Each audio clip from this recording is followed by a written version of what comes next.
I think 16 is when it first happened, and there's this moment, this brief moment, when I got the depression and anxiety kind of diagnoses. There was a few others tacked in there that felt like a relief,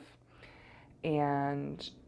I thought that it was giving me some sort of framework or way to understand what was happening with me. But as I grew and as I look back on it, and particularly as I moved to another state and got another diagnosis of borderline, I decided that the system had no idea what they were talking about. And I just realized, watching them ask me these questions that were out of a book and not really asking me questions about who I was, that it really didn't have a lot of meaning, that it didn't have to be who I was. And that point for me was a turning point to saying that I'm not going to be looking to the system for answers anymore. But ultimately, what I like to say is that non-compliance saved my life.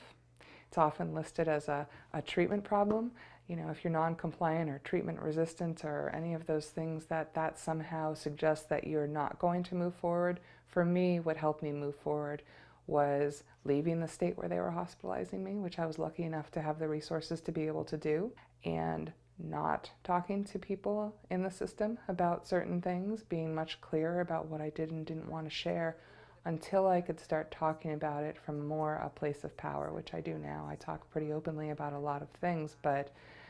I had to go through my own process. And my own process was pretty dark for a while, of my internal struggles and finding people in my own life, just people like my husband or friends who didn't understand but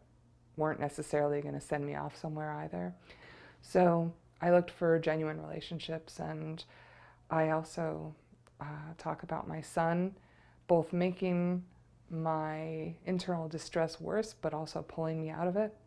It gave me something to get up for during the day, as did my work. And just the further I went into a life that had things external to me that were pulling me along, the more I did keep moving along. Just having people who I can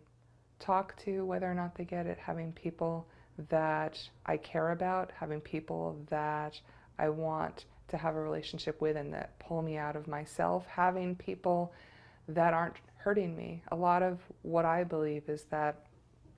I had a lot of really bad experiences when I was a kid, and the system didn't ask. When the system hospitalized me, they asked questions like, are you harming yourself? Are you suicidal? Are you whatever, to figure out if I need to be in the hospital. But they didn't ask me why I was doing any of those things ever. And the reality is that I experienced sexual trauma, physical trauma, emotional trauma as a child. And it really, I believe, had me interacting with my world in a way that really came from a place of not believing the world was safe, not believing that relationships could be trusted, but finding relationships that change my ability to be in this world in a way that trusts having relationships and values my place in it. The system essentially gave me the message that I was somebody who had a chemical imbalance, who had something wrong inside of me, that while not my fault, was nothing I had any control over, was nothing that was the result of anything but my body and who I was born to be, and that I was going to have this constant struggle, that I should take medications, that I might have an okay future, but that I had better reconcile what that future would be with the fact that there was something wrong inside of me that wasn't going to go away. And what I've discovered is that, yes, I am someone who has experienced hurt, that has shaped in part who I am,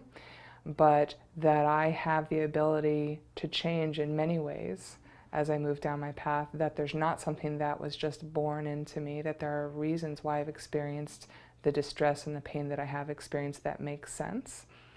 and that I have an awful lot of control at this point of what life looks like moving forward, that I don't need to be dependent on a system for answers, that I don't need to be dependent on medications for answers, that I don't need to be dependent on someone's book definition for answers, that I can really shape my own story. You know, I am a mother, I am a wife, I'm a friend, I have a job. I get to be a filmmaker now. I'm having fun with that right now. I'm doing all these things in my life that shape who I am. I think that we have to come to a place where the focus is genuine curiosity about one another, space to have our own stories, and support that comes from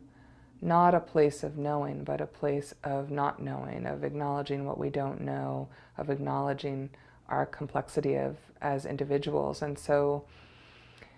I hope that this dialogue